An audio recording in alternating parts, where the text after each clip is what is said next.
अखण्डमण्डलाकारं व्याप्तं येन चराचरं तत्पदं दर्शितं येन परमानन्दं सद्गुरुं। राम रामेति रामेति रमे रामे मनोरमे सहस्रनाम तातुल्यं श्रीराम नाम वरानने। आज वाल्मीकि रामायण के बाल कांड का और द्वितीय सर्ग ले रहे हैं, यानी दूसरा सर्ग ले रहे हैं। अनेक अन्य ग्रंथों में अध्याय शब्द का प्रयोग किया है और इसमें जो है वाल्मीकि रामायण में सर्ग का प्रयोग किया है ना। सर्ग, ठीक है। तो कल जो हमने लिया था उसमें भगवान नारद जी ने, सदगुरु नारद जी ने और मुनि देव को, वाल्मीकि मुनि को पूरी रामायण सुनाई थी। और इस सर्ग में बातचीत चल रही इस तरह की कि अब जो पहला श्लोक इस रामायण का और वाल्मीकि जी के जीवन काल का पहला श्लोक कैसे निसृत हुआ, कैसे उनकी वाणी से बाहर निकला, उनकी वाणी से प्रस्फुटित हुआ। भगवान जब अपनी कृपा किसी पर करते हैं, चाहे कोई ऋषि हो, मुनि हो, ज्ञानी हो, महात्मा हो, भक्त हो, तो भगवान अपनी कृपा की शक्ति के कारण, उनकी कृपा, उनका प्रेम, उनकी दया, उनकी करुणा के कारण उस व्यक्ति को यश देते हैं। वैसे इस जगत की एकमात्र चेतना तो भगवान की लीलामयी योग माया, उनकी शक्ति, सीता कहो, राधा कहो, दुर्गा कहो, काली कहो, पार्वती कहो, सरस्वती कहो, जैसे एक सच्चिदानंद परमात्मा अनेक रूपों में प्रकट हुआ है,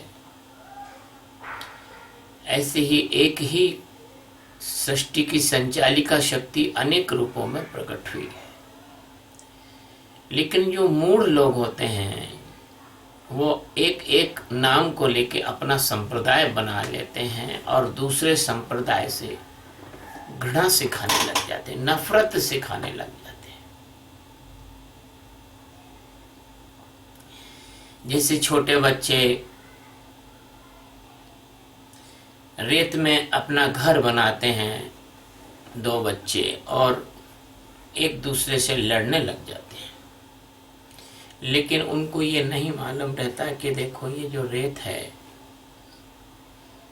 ये एक ही है, हमने रेत में घर बनाया, इसने भी रेत में घर बनाया है। ऐसे परमात्मा जो है वो सारे रूपों में एक ही है। बस सनातन धर्म में अभी आज के समय में यही कमी हो गई है, समन्वय की कमी हो गई है। कितने संप्रदाय हैं, कितने प्रकार के परिवार चल रहे हैं, कितने प्रकार के गुरुओं के समुदाय चल रहे हैं। कोई गायत्री परिवार, तो कोई धन निरंकार, तो कोई राधा स्वामी, तो कोई किसी गुरु का रामायणी, तो किसी का कोई शैव्य है, तो कोई वैष्णव है, तो कोई गणपति को मानने वाला है, तो कोई भैरव को मानने वाला है, तो कोई काली को मानने वाला है। तो इस प्रकार कोई संप्रदाय चल रहे और बच्चों जैसे आपस में लड़ रहे। इनके बीच में जब तक समन्वय नहीं होगा, जब तक एक विचार नहीं होगा, जब तक ये बात ठोक बजा के लोगों के दिल में घर नहीं कर जाएगी कि बस एक ही सच्चिदानंद परमात्मा, पहले ब्रह्मा फिर विष्णु और महेश तीनों के रूप में विभक्त हो गया है,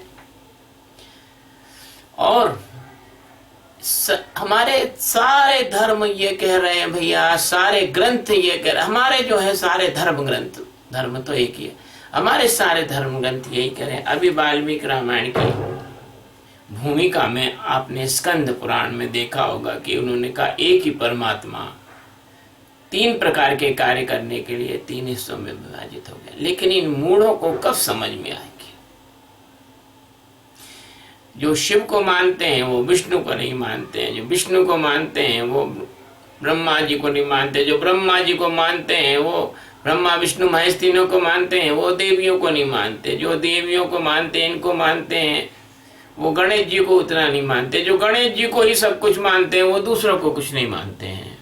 निंदा करने में भी नहीं चूकते, लड़ने में भी नहीं चूकते हैं।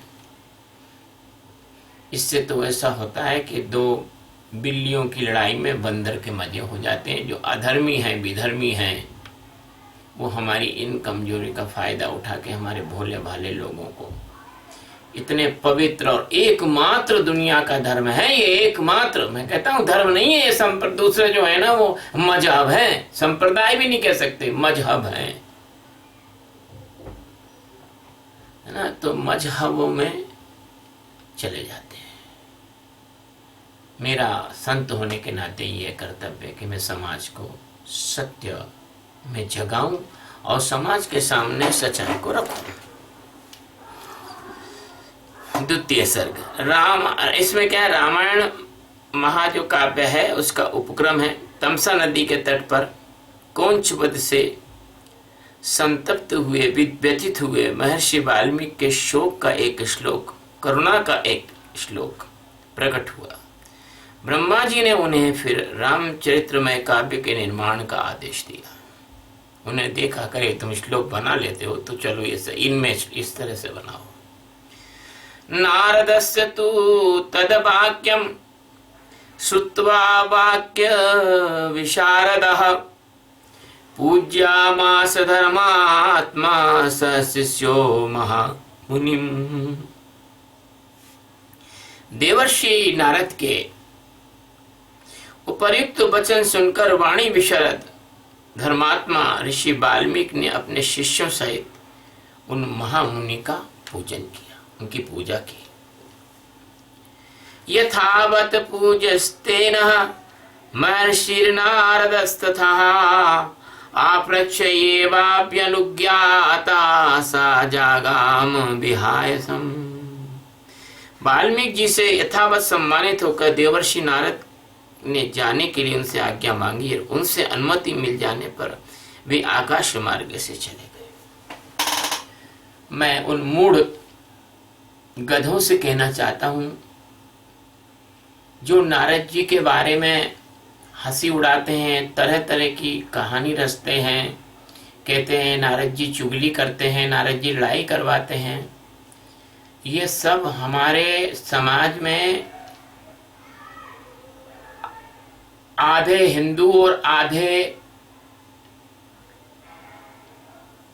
उन लोगों के प्रभाव में आकर हमारे देवी देवता और हमारे ऋषि मुनियों की हंसी उड़ाने वालों का बोया हुआ जहर है।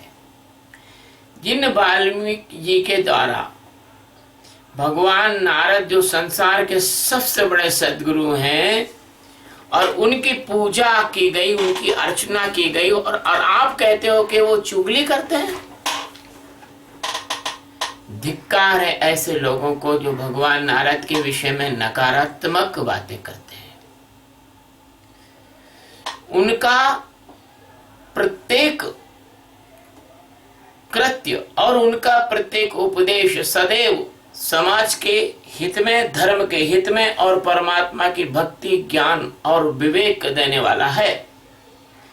जिनने अध्ययन नहीं किया, जो नारद जी को जानते नहीं, जिन्होंने नारद भक्ति सूत्र भी नहीं पढ़ा, जिन्होंने विभिन्न 18 पुराणों 4 वेदों, उपनिषदों और ब्राह्मण ग्रंथों और रामायण, महाभारत, श्रुति, स्मृति इनका अध्ययन नहीं किया, वो नारद जी का मूल्यांकन करे तो ऐसा लगता है जैसे सुअर जो निरंतर विष्ठा खाता है वो पवित्रता की और सुगंध की बात कर रहा हो, दुर्गंध में जीने वाला। तो मैंने ये इसलिए बताया आपको कि कभी आप भी इन लोगों के दुष्प्रचार में कभी नारद जी के विषय में गलत सोचते हो तो आपके दिमाग का कचरा हट जाना चाहिए। स मुहूर्तं गते तस्मिन् देवलोकं मुनिस्तदा जागाम तमसा तीरं जाह्नव्यास्त्वविदूरतः। उनके देवलोक पधारने के 2 ही घड़ी बाद वाल्मीकि जी तमसा नदी के तट पर गए, जो गंगा जी से अधिक दूर नहीं था।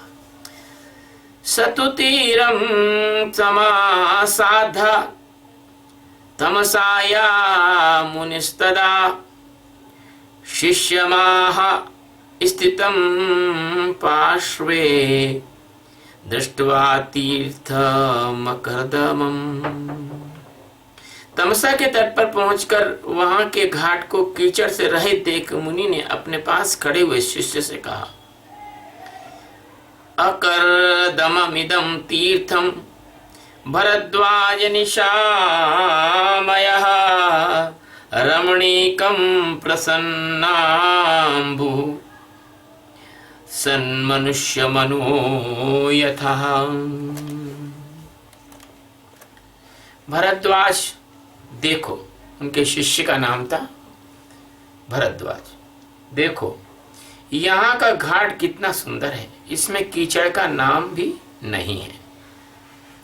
यहाँ जल वैसा ही है स्वच्छ जैसा कि सत्पुरुष का मन होता है। अब बताइए, जब आपका मन निर्मल हो जाए, संसार के काम, क्रोध, लोभ, मोह, मद, मान, मत्सर, ईर्ष्या, द्वेष, पाखंड इत्यादि से रहित हो जाए, तब आप समझना कि आप सत्पुरुष बनने की दिशा में बढ़ रहे हो। क्यों? कहते हैं कि कबीरा मन निर्मल भया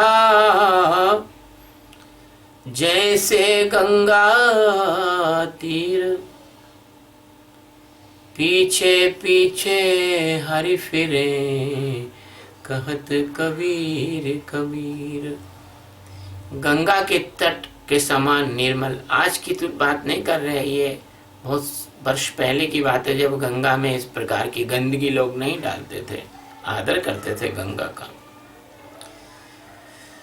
तो मन का निर्मल होना ये साक्षी के ध्यान से ही संभव है और किसी से संभव नहीं है।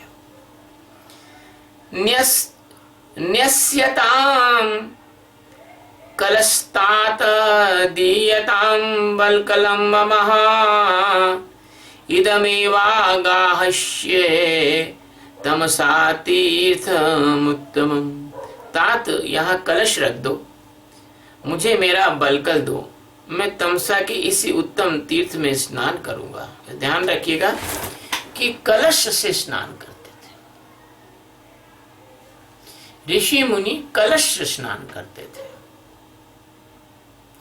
नदी में प्रवेश बहुत कम करते थे, कलश से स्नान करते थे। कितनी सावधानी, कितना सम्मान। एवमुक्तो भरद्वाजो वाल्मीकेन महात्मनः प्रयच्छत मुनेस्तस्य बलकलम नियतो गुरु। महात्मा वाल्मीकि के ऐसा कहने पर नियम परायण शिष्य भरद्वाज ने अपने गुरु मुनिवर वाल्मीकि को बलकल वस्त्र दिया। बलकल वस्त्र को कहते हैं कि जो वृक्षों के रेशों से बनने वाला और भगवा रंग का, प्राकृतिक रंग का वस्त्र होता है। आज के केमिकल द्वारा रंगा हुआ नहीं और सिंथेटिक द्वारा बनाया हुआ नहीं, वृक्षों के रेशों से बना हुआ। वृक्षों के जो रेशे उस जमाने में हुआ करते थे बड़े अच्छे सॉफ्ट होते थे। आपको याद दिला दूं, ढाका में ऐसी मलमल बनती थी जो माचिस की एक डिब्बी में पूरा मलमल का थान समा जाता था। दुर्भाग्य है कि हमारे उन कलाकारों के दोनों हाथ अंग्रेजों ने कटवा दिए, क्योंकि उनको मैनचेस्टर का जो कपड़ा था वो पूरे संसार में बेचना था, ढाका का मलमल नहीं बेचना था।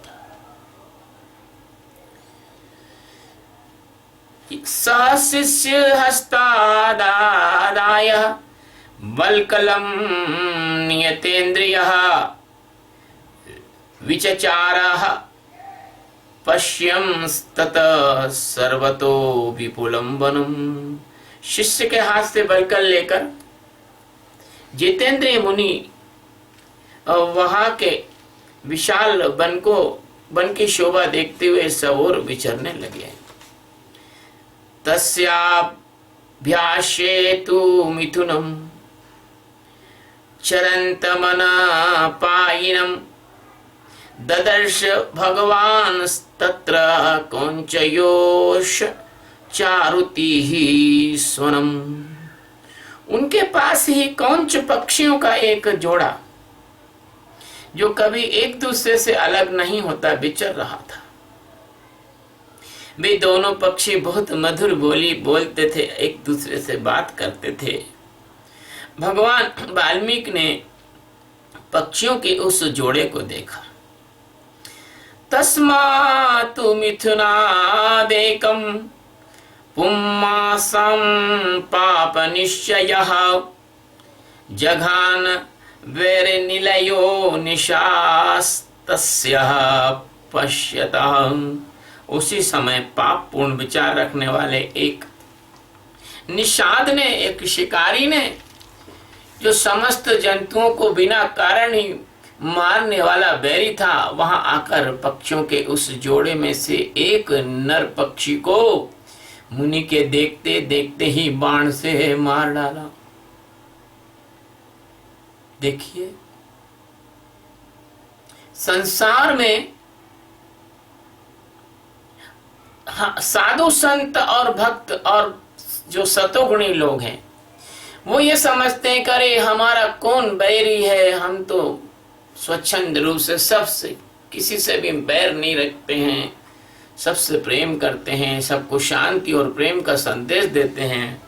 लेकिन आपका शिकार करने के लिए ऐसे शिकारी बहेलिए घूम रहे हैं, जैसे कि आपने अभी 3-4 महीने में साधु संतों की भीड़ के द्वारा निर्मम हत्या, मंदिर में हत्या, आश्रम में हत्या, और आपने मोहल्ले में साधु संतों को बिना कारणी विधर्मियों द्वारा पीटते हुए देखा होगा। क्योंकि इस प्रकार का जो अनाचार आज से नहीं बल्कि वाल्मीकि ऋषि के समय से हर युग में इस प्रकार के दस्यु स्वभाव के लोग रहते हैं, हिंसक स्वभाव के लोग रहते हैं। तम शोणित परितांगम चेष्टमानं महीतले भार्या तु निहतं दृष्ट्वा रुराव करुणागिरम। वह पक्षी खून से लथपथ होकर पृथ्वी पर गिर पड़ा और पंख फड़फड़ाता हुआ तड़फने लगा। अपने पति की हत्या को देखकर उसकी जो भार्या थी कौंची, वो करुणाजनक स्वर में चित्कार कर उठी।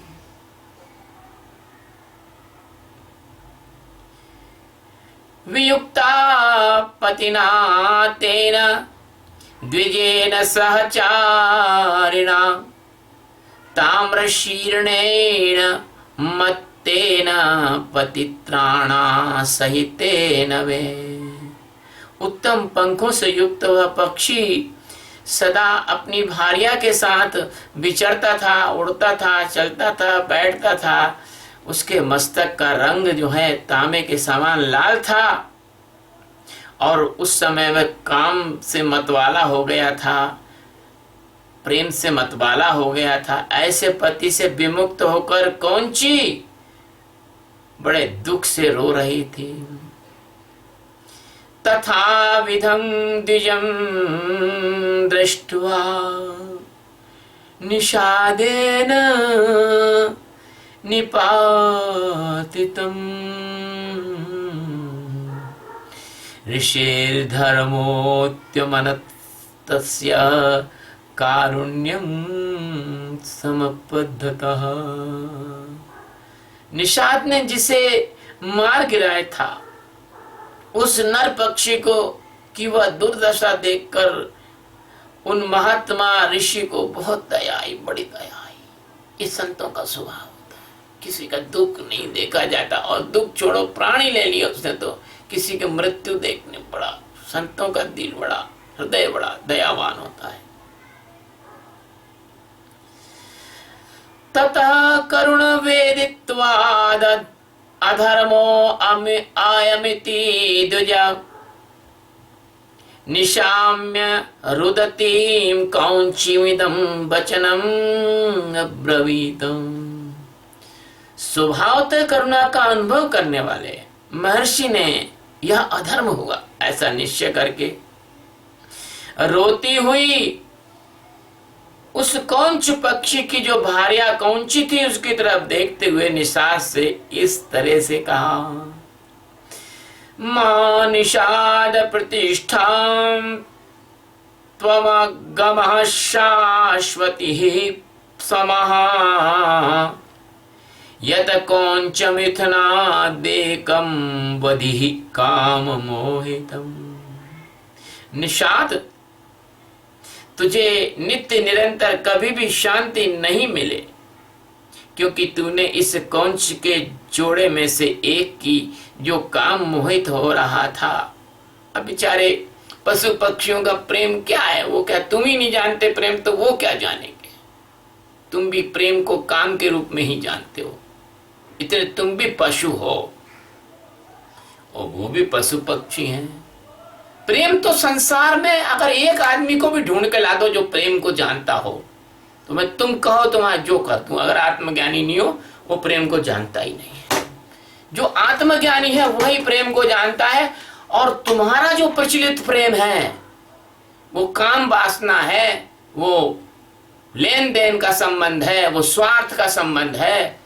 और तुम उस तुम्हारी परिभाषा में आत्मज्ञानी को फिट करना चाहते हो, इसलिए तुम अपने आप को बड़ा प्रेमी समझते हो और आत्मज्ञानी को सोचते हो कि ये जरूर कुछ गड़बड़ हो आदमी होगा।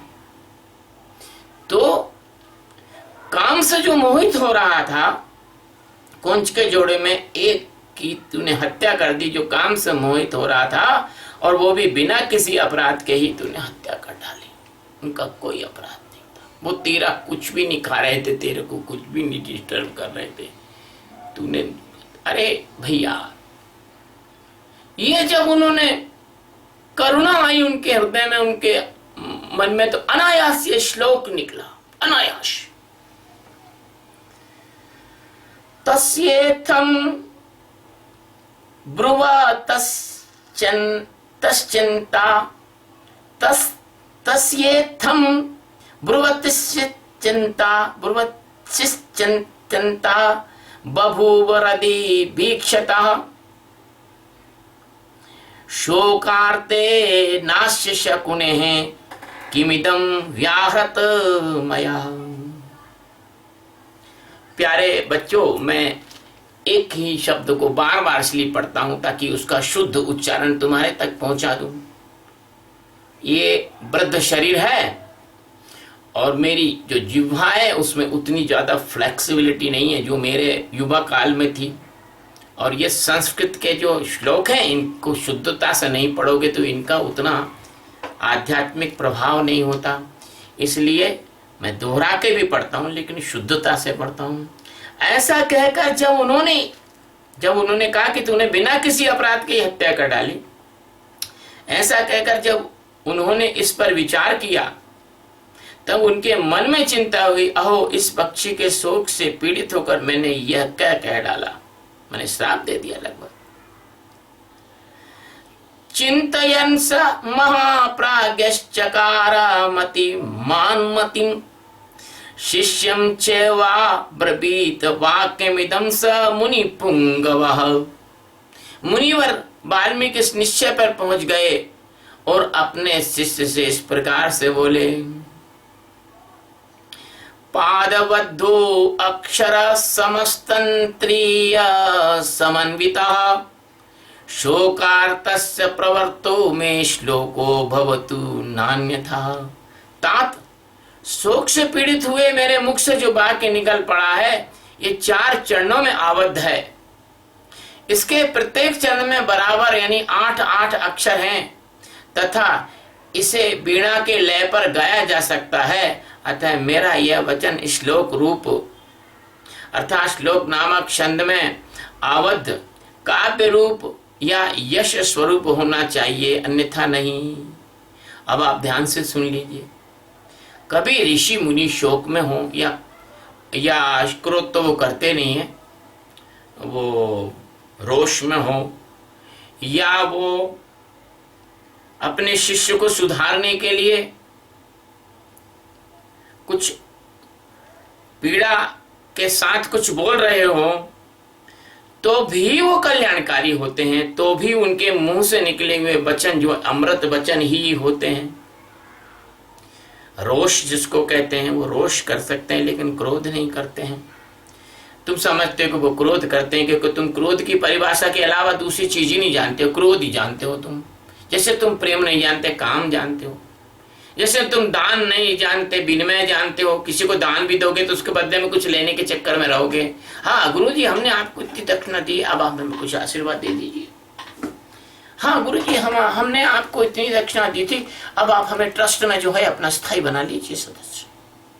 गुरुजी हमने आपकी इतने वर्ष सेवा की, अब आप हमारे लिए कुछ ऐसा मंत्र दे दीजिए कि हमको सुख समृद्धि हो जाए। कुछ ना कुछ मांग लोगे तुम। तुम्हारा दान भी जो है वो व्यापार है और तुम्हारा प्रेम जो है वो केवल काम है और तुम केवल क्रोध कर सकते हो। तुम लोगों को सुधारने के लिए कहते हो, हम तो सुधारने के लिए क्रोध कर रहे हैं। तुम सुधारने को क्रोध नहीं कर रहे हो, तुम अपना खुद का फ्रस्ट्रेशन निकाल रहे हो। जैसे माता पिता अपना फ्रस्ट्रेशन बच्चों पे निकालते हैं, जैसे पति अपना फ्रस्ट्रेशन पत्नी पे निकालती है, पत्नी अपना फ्रस्ट्रेशन पति पे निकालती है, अधिकारी अपना फ्रस्ट्रेशन अपने कर्मचारी पर निकालता है, मालिक अपना फ्रस्ट्रेशन नौकर पे निकालता है, और आप अपने पालतू जानवरों के साथ भी अपना फ्रस्ट्रेशन निकालते हैं। इसका मतलब तुम किसी से प्रेम करना कैसे करोगे? अंधे हो तुम तो, प्रेम को तो जानते ही नहीं हो, करोगे कैसे प्रेम? तो इसमें जो है आया है कि अब आप लोग अच्छी तरह समझ लो कि श्लोक जो निकल गया उनके मुंह से, पहला श्लोक था, दुनिया का पहला श्लोक था, पूरे विश्व ब्रह्मांड का पहला श्लोक था। और उसके क्या लक्षण है, श्लोक की क्या परिभाषा है? श्लोक में 4 चरण होते हैं और प्रत्येक चरण में बराबर 8-8 अक्षर होते हैं और इसको वीणा पर गाया जा सकता है। मतलब ये जो है कर्ण कटु नहीं होता, इसमें मिठास होती है। और ये श्लोक नामक जो छंद है वो काव्य का आधार है। शिष्यस्तु यस्य ब्रुवतो मुनिर्वाक्यं मनुत्तमं प्रतिजग्राह संतुष्टस्य तुष्टो अभवन् मुनि। मुनि की उत्तम बात सुनकर उनके शिष्य भरद्वाज को बड़ी प्रसन्नता हुई और उन्होंने उसका समर्थन करते हुए कहा, हाँ आपका यह वाक्य श्लोक रूप ही होना चाहिए। शिष्य के इस कथन को सुन मुनि को विशेष संतोष हुआ। जैसे कभी कभी मैं भी तो कहता हूँ आप लोगों से, हाँ तो सूर्यकांत क्या ये बात मैं कह रहा हूँ आपको जचती है, सही लगती है? हाँ गुरुजी ठीक करे आप। तो मेरे को अच्छा लगता, हाँ मेरा शिष्य भी मेरा समर्थन कर रहा है। तो इस तरह से वो जब भरद्वाज ने उनका समर्थन किया तो मुनि को विशेष संतोष प्राप्त हुआ। सो अभिषेकम ततः कृत्वा तीर्थे तस्मिन् यथा विधि तमेव चिन्त्यर्थमुपावर्तत वै मुनिः। तत्पश्चात उन्होंने उस उत्तम तीर्थ में विधि पूर्वक स्नान किया और उसी विषय का विचार करते हुए वे आश्रम की ओर लौट पड़े। भरद्वाजस्ततः शिष्यो विनीतः सुतवान् गुरुः कलशं पूर्णमादाय पृष्ठतो अनुजग्रामः। फिर उनका विनीत और शास्त्रज्ञ शिष्य, कैसा शिष्य था? विनीत। और शिष्य कैसा होना चाहिए? शास्त्रज्ञ, शास्त्रों को जानने वाला। भरद्वाज भी वह जल से भरा हुआ कलश लेकर गुरुजी के पीछे पीछे चला। सप्रविश्याश्रम पदम शिष्येण सह धर्मवित् उपविष्टः कथाश्यान्याश्चकारः ध्यानमस्थितः। शिष्य के साथ आश्रम पहुंचकर धर्मज्ञ ऋषि वाल्मीकि जी आसन पर बैठे दूसरी दूसरी बातें करने लगे, परंतु उनका ध्यान उस श्लोक की ओर ही लगा था। आजगाम ततो ब्रह्मा लोककर्ता स्वयं प्रभु चतुर्मुखो महातेजा दृष्टुम तम मुनिपुंगवम। इतने में ही अखिल विश्व की सृष्टि करने वाले सर्व समर्थ महा तेजस्वी चतुर्मुख ब्रह्मा जी मुनिवर वाल्मीकि से मिलने के लिए स्वयं उनके आश्रम पर आए। वाल्मीकिरथ तम दृष्ट्वा सहसोत्थाय वाङ्यतः प्राञ्जलिः प्रयतो भूत्वा तस्थौ परम विस्मतः।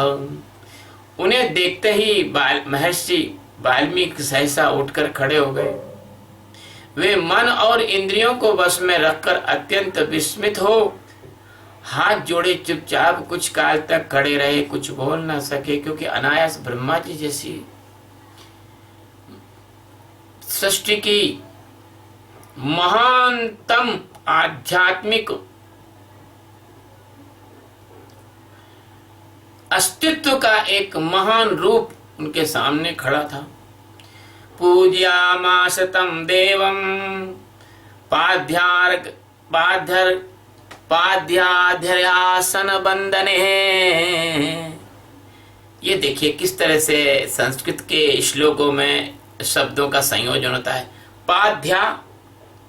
पाद्यासन, पाद्य और आसन और अर्घ तीनों एक साथ मिला दिए उन्होंने।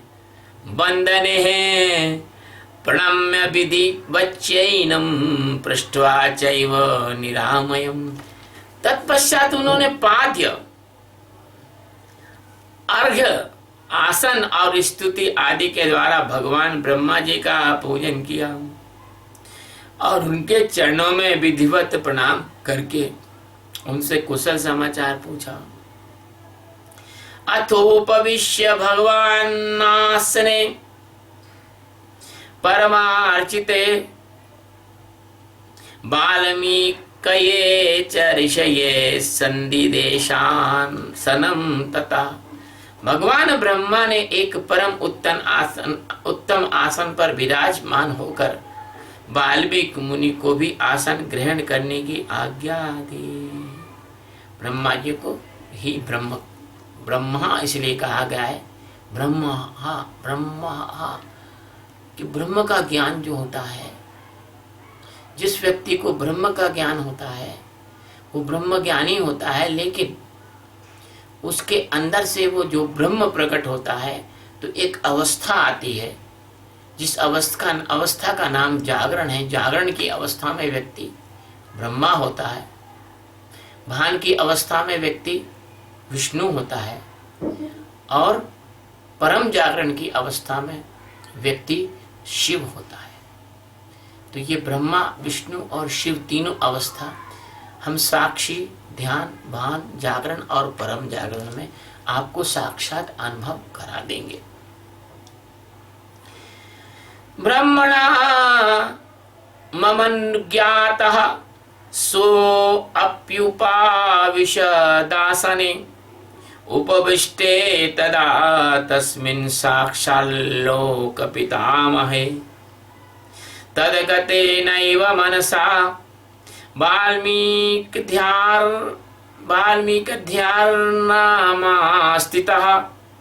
ध्यानमास्थितः पापात्मना कृतं कष्टं वैरग्रहण बुद्धिना तत्तादृशं चारुरवं कौञ्चं हन्याद कारणात्।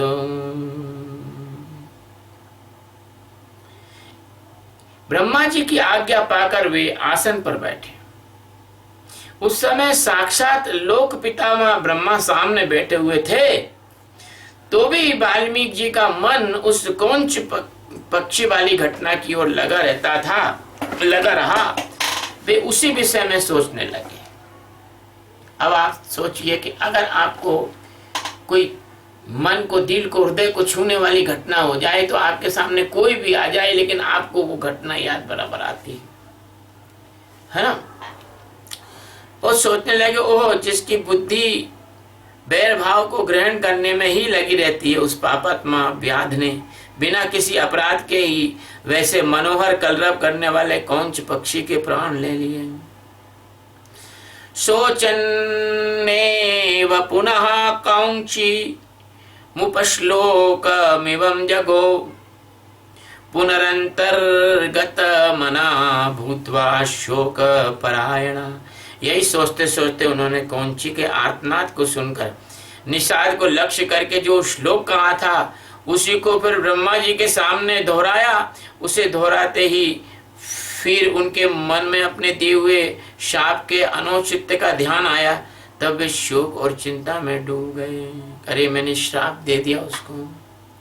क्योंकि जो ज्ञानी महापुरुष होते हैं वो सपने भी किसी का बुरा नहीं चाहते, लेकिन तुम जबरदस्ती रगड़ोगे तो क्या करें। कहते हैं, अतिशय रगड़ करे जो कोई अनल प्रगट चंदन ते हुई। अगर तुम ज्यादा रगड़ोगे तो चंदन का स्वभाव तो शीतल होता है, लेकिन उसमें भी अग्नि प्रकट हो जाती है। चंदन की दो लकड़ियों को रगड़ने से आग निकल जाती है, वो जलने लग जाती है। इसलिए आप ये मत सोचना कि अगर आप ऋषि मुनियों को सताओगे और वो तो क्षमाशील हैं, अब तो श्राप नहीं देंगे, और अगर उन्हें कुछ जोर से बोल दिया, अरे बाबा जी आप कैसे ज्ञानी हो, आपको तो क्रोध आ गया। अरे मूर्ख कहीं के, ज्यादा रगड़ पट्टी कर रहा है तो प्रकृति का नियम है। अरे हथेली रगड़ ले जोर से तो हथेली में जलन होने लग जाएगी, तेरे हाथ जलने लग जाएंगे, है ना। अगर जो भी कुछ ज्यादा करेगा, अरे लकड़ी तो छोड़ो, अगर पानी को भी जोर से रगड़ोगे तो पानी में भी आग लग जाएगी। देखो हाइड्रोजन बम, परमाणु बम कैसे बनते हैं ये। तो तुम ऐसे करते हो, ऋषि मुनियों के साथ उनकी परीक्षा लेते हो, ज्ञानियों को सताते हो, और फिर उनको क्रोध आए तो तुम दुनिया को कहते हो, देखो ये ऋषि मुनि नहीं है, ये तो क्रोधी है, तो ऐसे है तो वैसे है। तो इस प्रकार से ये रामायण हमें ये बताती है कि ऐसा नहीं है कि ब्रह्मज्ञानियों को भी शोक नहीं होता होगा, ब्रह्मज्ञानियों को भी दुख नहीं होता होगा। ब्रह्मज्ञानी कोई ऐसे नहीं है कि आप उनको भाला चुबा दो और खून बह रहा है, उनको दर्द नहीं हो। ये आपकी जो अल्प बुद्धि के कारण आप ऐसे पाप करने के बारे में विचार करते रहते हो। ऐसा हो रहा है भारत में, हो रहा है ऐसा भारत में। मैं देख रहा हूँ बहुत सारे ज्ञानियों को सता रहे हैं, बहुत सारे लोगों को मार रहे हैं, और अभी से नहीं मार रहे। कबीर को नहीं सताया क्या इन्होंने? दादू को, पलटू को, रविदास को, मीरा को, किसको नहीं सताया? अभी सताने वाले दूसरे हैं, पहले सताने वाले दूसरे थे, पर सताने वाले तो तमोगुणी ही है ना। तमुवाच ततो ब्रह्म प्रहसन् मुनि पुंगवम श्लोक एतास एतास्त्वयं बद्धो नात्र कार्या विचारणः मच्छन्दा देवते ब्रह्मन् प्रवर्तेयं सरस्वती। ब्रह्मा जी उनके मन की स्थिति को समझकर हंसने लगे और मुनिवर वाल्मीकि से इस प्रकार बोले कि ब्रह्मन तुम्हारे मुंह से निकला हुआ ये छंदबद्ध वाक्य श्लोक रूप ही होगा, इस विषय में तुम्हें अन्यथा विचार नहीं करना चाहिए। मतलब ये है श्लोक है, मेरे संकल्प अथवा प्रेरणा से ही तुम्हारे मुंह से ऐसी वाणी निकली है। संसार में जो भी कुछ होता है, जहां भी कुछ होता है, जैसा भी कुछ होता है, सब ब्रह्मा जी के संकल्प से होता है। अगर अच्छा करोगे तो भी ब्रह्मा जी का संकल्प है, अगर तुम बुरा करोगे तो तुम्हारे अंदर जो मौजूद ब्रह्म तत्व है वो तुम्हें एक धक्का और दे देगा कि जाओ मरो। इसलिए भगवान ने कहा है, यो यथा माम प्रपद्यन्ते तथा ताहम भजामहम। ये है रामस्य चरितम कृष्णं कुरु त्वमृषि सप्तम धर्मात्मनो भगवतो लोके रामस्य धीमतः वृत्तं कथय धीरस्य यथा ते नारदाच्युतम्। मुनि श्रेष्ठ, तुम श्री राम के संपूर्ण चरित्र का वर्णन करो और परम बुद्धिमान भगवान श्री राम संसार में सबसे बड़े धर्मात्मा और धीर पुरुष हैं। तुमने नारद के मुंह से जैसा सुना है उसी के अनुसार चरित्र का चित्रण करो। यानी वो श्लोक इसीलिए निकाला गया था कि ये वाल्मीकि रामायण की रचना कर सकें। रहस्यं च प्रकाशं च यद वृत्तं तस्य धीमतः रामस्य सहसो मित्रे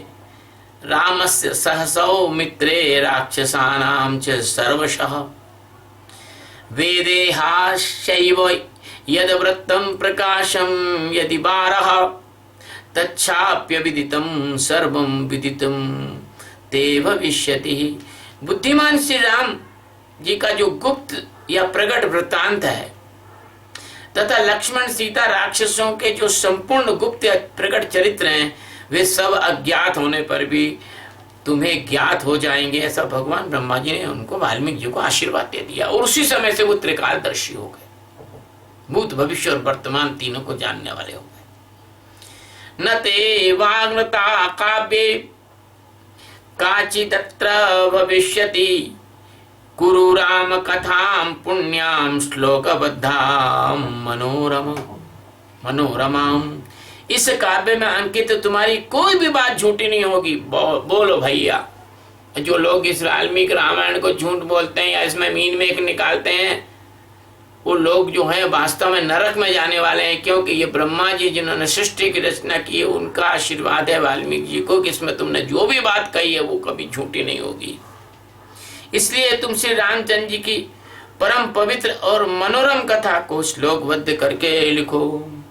भक्तों, आप लोग ये वाल्मीकि रामायण सुन रहे हो, आप बड़े भाग्यशाली हो और मैं भी बड़ा भाग्यशाली हूँ जो भगवान राम के गुणानुवाद का ये जो वाल्मीकि रामायण का पवित्रतम संदेश और उपदेश है मैं आप तक पहुंचा रहा हूं।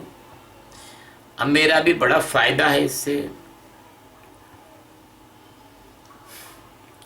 यावत् स्थास्यन्ति गिरियः सरितस्य महीतले तावत् राम कथा लोकेषु प्रचरिष्यति। इस पृथ्वी पर जब तक नदियां हैं, पर्वतों की सत्ता रहेगी, तब तक संसार में रामायण की कथा का प्रचार होता रहेगा। ये ब्रह्मा जी ने कहा। और इस बात से एक गोपनीय संदेश मिलता है।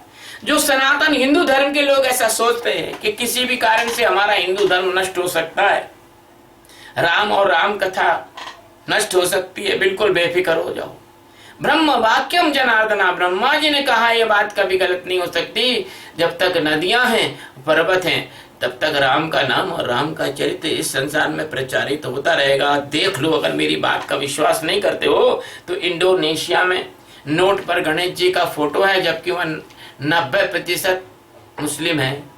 इंडोनेशिया के एयरपोर्ट पर समुद्र मंथन का वो मूर्ति बनी हुई है, एक तरफ राक्षस है, एक तरफ देवता है, समुद्र मंथन कर रहे हैं।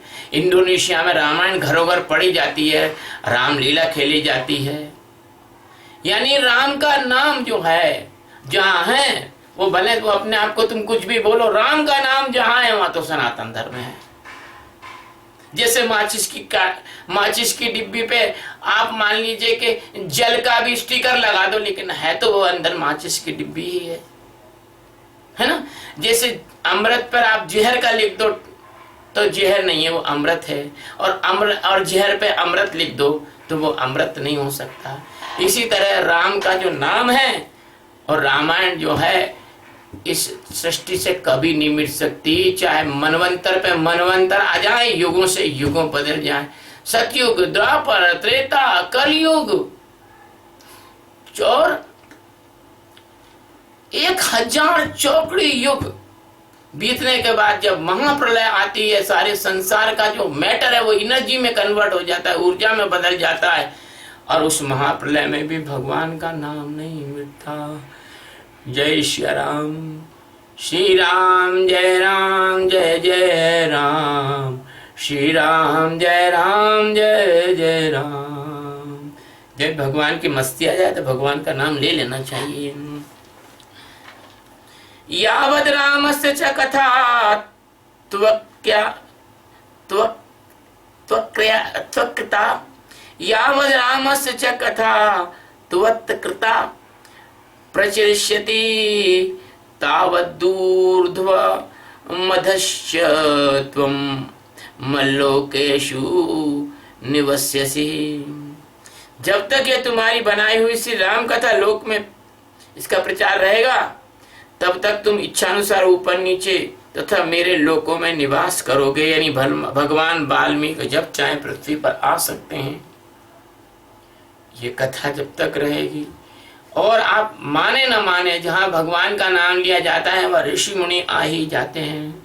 और एक बात बताऊं, जैसे दुश्मन चारों तरफ आक्रमण करके अपने को कभी कभी किले के अंदर रहने पर मजबूर कर देता है, ऐसे सनातन धर्म पे हजारों लाखों बार आक्रमण हुए, हम सिमटे और फिर दोबारा फैल कर दुश्मन का हमने सर्वनाश किया। ये आपको रामचरित्र के इस राम जी के चरित्र में आपको पता लगेगा रावण का कैसा आतंक था। अभी आप लोग जिस आतंक के साए में जी रहे हो वो तो बहुत ही कम है, अपन तो इससे निपट ही लेंगे, लेकिन उस समय तो बहुत भयंकर आतंक था, है ना। इत्युक्त्वा भगवान ब्रह्मा तत्रैवान्तरधीयत, ततः सशिष्यो भगवान मुनिर्विस्मये माययो।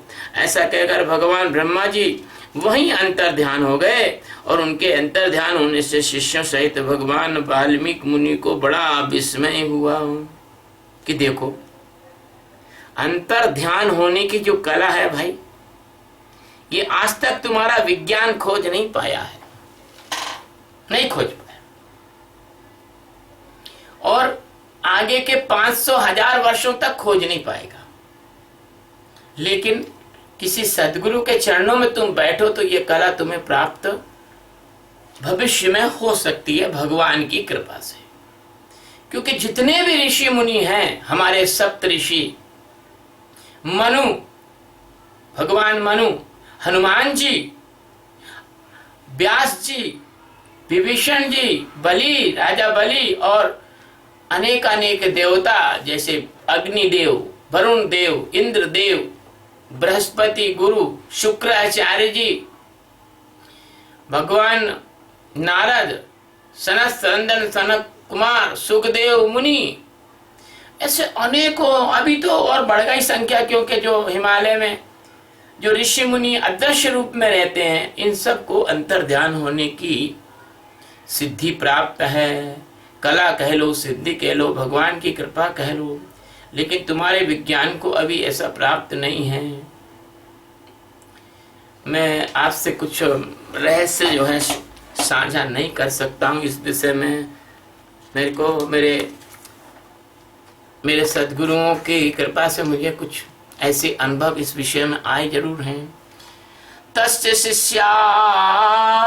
ततः तस्य शिष्यास्ततः सर्वे जगुः श्लोकमिमं पुनः मुहुर्मुहुर् प्रीयमाणं प्राहुष्य वृषभिस्मृतः। इसके बाद तदंतर उनके सभी शिष्य अत्यंत प्रसन्न होकर बार बार इस श्लोक का गान करने लगे। सब गाने लगे वो श्लोक। परम विस्मित हो परस्पर इस प्रकार कहने लगे, आपस में कहने लगे, समाक्षरेश्चतुर्वीर्यः पादेर्गीर्तो महर्षिणा सो अनुव्यहरणात् भूयः शोकश्लोकत्वमागतः। हमारे गुरुदेव महर्षि ने कौंच पक्षी के दुख से दुखी होकर जिस समान अक्षरों वाले 4 चरणों से युक्त वाक्य का गायन किया है, वह था तो उनके हृदय का शोक, किंतु उनकी वाणी के द्वारा उच्चारित होकर श्लोक रूप हो गया। श्लोक को काव्य और यश रूप भी कहते हैं। तस्य बुद्धिरियं जातः महर्षिर्भावितात्मनः कृष्णं रामायणं काव्यमीदृशे करवाण्यहम्। इधर शुद्ध अंतःकरण वाले महर्षि वाल्मीकि के मन में विचार हुआ, मैं ऐसे ही श्लोक में संपूर्ण रामायण काव्य की रचना करूं। ये जब संकल्प आता है, अच्छा जैसे मेरे मन में संकल्प आया था अंदर से अस्तित्व ने कि भी मैं गीता के 700 श्लोकों पर एक श्लोक पर एक पुस्तक लिखूं, तो मैंने पहले श्लोक पे पुस्तक लिख दी। दूसरे पे लिखने जा रहा था तो एक मेरे मित्र प्रिंसिपल थे, बोले गुरुजी ऐसा मत करो, क्योंकि आप एक श्लोक पर एक किताब लिखोगे तो उसको ये तो कमरा भर जाएगा बहुत, और लोग जो हैं पढ़ेंगे भी नहीं, पढ़ नहीं पाएंगे। तो आप ऐसा करो कि एक श्लोक पे 2-2 पेज लिख दो। ठीक है भैया, लिख दिए। फिर अंदर ऐसा है कि यार इस पे एक श्लोक पे बोलना चाहिए, तो एक श्लोक पे 1-1 घंटे का प्रवचन भगवान सच्चिदानंद परमात्मा की ओर से मेरे मुंह से निसृत हुआ, जिसे आप लोग YouTube पर देख सकते हैं। ऐसे ही वाल्मीकि ऋषि को भी भगवान ने ये प्रेरणा दी, उन्होंने सोचा कि मैं महाकाव्य की रचना करूं।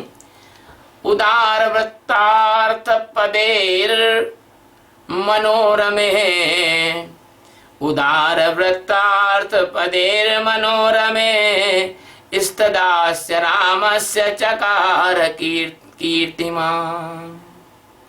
उदार वृत्तार्थ पदेर मनोरमे स्तदास्य रामस्य चकार कीर्तिमान्।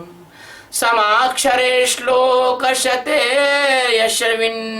यशस्विनो यशस्करं काव्यमुदार दर्शनम्। ये सोचकर उदार दृष्टि वाले उन यशस्वी महर्षि ने भगवान श्री राम जी के चरित्र को लेकर हजारों श्लोक से युक्त महाकाव्य की रचना की, जो उनके यश को बढ़ाने वाली थी, भगवान के यश को बढ़ाने वाली थी और वाल्मीकि जी के भी यश को बढ़ाने वाली थी। भगवान का यश ऐसे के भक्तों को उनका ये अमृत मिल गया और वाल्मीकि जी का यश हो गया, नाम हो गया। इसमें श्री राम जी के उदार चरित्र का प्रतिपादन करने वाले मनोहर पदों का प्रयोग किया गया है। तदुपगत समास संधि योगम,